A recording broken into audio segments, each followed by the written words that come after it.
Les réseaux de neurones sont généralement calculés avec une formule qui est Wx plus B. Donc, on va pas entrer dedans. Le but, c'est de documenter le projet. C'est encore une fois un peu d'algèbre linéaire. Bon, ici, là, quand nous finissons le traitement de la fonction, nous renvoyons comme vous pouvez le voir ici, nous renvoyons cela. C'est simple. C'est simple, c'est-à-dire quoi? Nous, dans cette fonction qui nous permet de créer une nouvelle couche, nous créons la nouvelle couche et après, nous stockons toutes les données de création dans cette couche, dans les qui est défini précédemment. Donc ici, là, nous utilisons encore ceci à la fin du code pour stocker les paramètres qu'on a définis dans la fonction.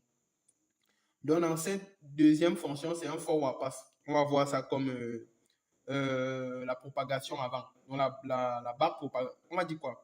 La propagation avant, en fait. Et la propagation avant nous permet ici d'ajuster les poids.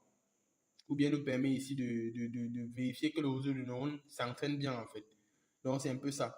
Et ici, nous avons la mise à jour des paramètres. Donc, une fois que la propagation avant est passée, il y a une fonction qui va revenir mettre les paramètres à jour. Ici, là, le learning rate ici, ça signifie le taux d'apprentissage du réseau.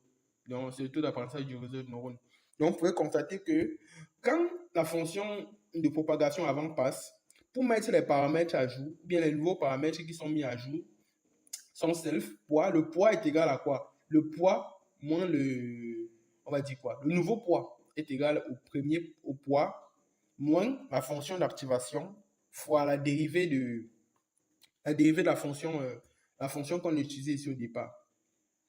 Donc, c'est un concept assez technique. Pour une fois, on ne peut pas expliquer tout.